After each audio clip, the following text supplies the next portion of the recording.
Hey guys, this is Northville Tech. In this video, we're going to show you how to unlink a card from Kikoff. If you don't have a Kikoff account, we will put our affiliate link in the description below.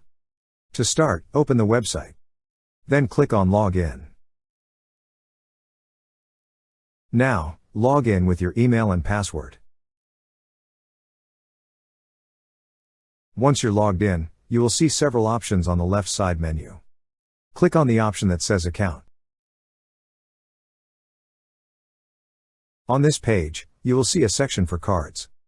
Click on the card you wish to unlink. A pop-up window will then appear. On the pop-up window, you will see an option for Remove. Click on Remove. Lastly, it will ask if you're sure to remove the card from your payment methods. To confirm, click on the option that says Yes, Sure.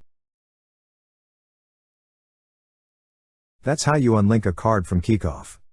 Thank you so much guys for watching, and if you have not yet subscribed to our YouTube channel, please subscribe to our YouTube channel as we create tech videos related to financial apps almost every day.